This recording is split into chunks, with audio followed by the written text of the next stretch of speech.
చిన్న పామునైనా పెద్ద కర్రతో కొట్టి చంపాలన్నటువంటిది చాణక్య నీతి చెప్తది.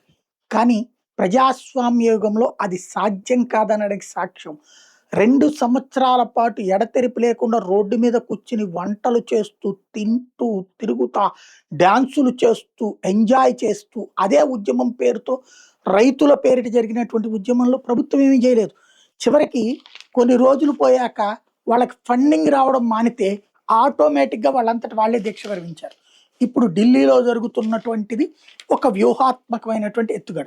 డీప్ స్టేట్ ఈ దేశంలో మోడీకి వ్యతిరేక శక్తులను ప్రోత్సహిస్తుందనడానికి సాక్ష్యం ట్రంప్ తాజాగా చెప్పిన ఉపన్యాసం. దాదాపు 160,00,00,000 డబ్బులు భారతదేశంలో మోడీని గద్దెనెక్కనివ్వకుండా ఉండడానికి మరెవరినో అంటే రాహుల్ గాంధీని ఎన్నిక కావడానికి జరిగిన కుట్ర లాంటిదే ఇప్పుడు కూడా జరుగుతోంది. స్పష్టంగా కాక్రోచ్ జనతా ఉద్యమంలోకి అర్జెంటుగా వాంగ్చుక్ రావడానికి ఆయనేమి నీటి పరీక్ష అభ్యర్థి కాదు, లేదా నీటి పరీక్ష తల్లిదండ్రి కాదు. కానీ ఎందుకు వచ్చి ఆమరణ నిరాదీక్ష చేస్తున్నాడు? లడఖ్లో ఈయన ఒక నేపాల్ తరహా వాతావరణం సృష్టించాలనుకున్నాడు.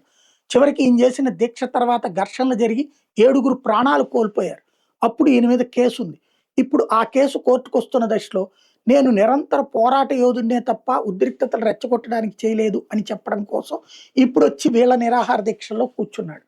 ఓ పక్కన ఎల్‌జీబీటీ కమ్యూనిటీ ఉద్యమాలని, ఇంకొక పక్కన వచ్చేటప్పటికి రిజర్వేషన్ల వ్యతిరేక ఉద్యమాలని, ఇంకో పక్కన రిజర్వేషన్ల అనుకూల ఉద్యమాలని, ఇట్లా రకరకాల పేర్లతో రోజు ఎవడో ఒకడు రావడం, వాళ్ళందరికీ జాయింట్ కలుస్తున్నాడు కాక్రోచ్ జనతా పార్టీ సృష్టికర్త అయినటువంటి అభిజిత్ దుబే. అక్కడ జరుగుతున్నది డాన్సులేస్తున్నారు, తింటున్నారు, తాగుతున్నారు. వీళ్ళకి ఇప్పటికి రోజుకి ₹1,00,00,000 లెక్కేసుకున్న ఇప్పటికి దాదాపు ₹15,00,00,000 వరకు ఖర్చు అయ్యి ఉంటుంది. అంత డబ్బులు ఎవరిస్తున్నారు? ఎందుకు ఇస్తున్నారు? అనేదే తెలియంది. దానికి ఎస్పెషల్లీ ఇప్పుడు నాకు అర్థమవుతున్నది 2, 3 రోజుల నుంచి కూడా ఆ భోజనాలు పెడుతున్న అతను తను అక్కడ నమాజ్ చేయడం ప్రారంభించాడు. దాంతో పాటుగా మరికొందరు ముస్లింలు వచ్చి ఇప్పుడు అక్కడ నమాజ్ చేయడానికి ప్రయత్నిస్తున్నారు.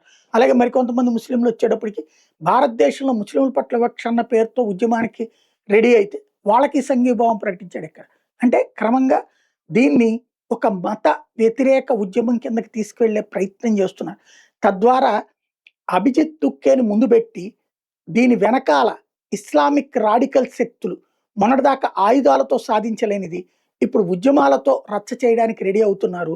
తద్వారా తటస్థుల నోళ్లు మోయించడం, మత ఉన్మాదులని పెంచడం, తద్వారా భారతదేశంలో ఒక అల్లకల్లోలం సృష్టించే కథేదో నడుస్తున్నట్టుంది.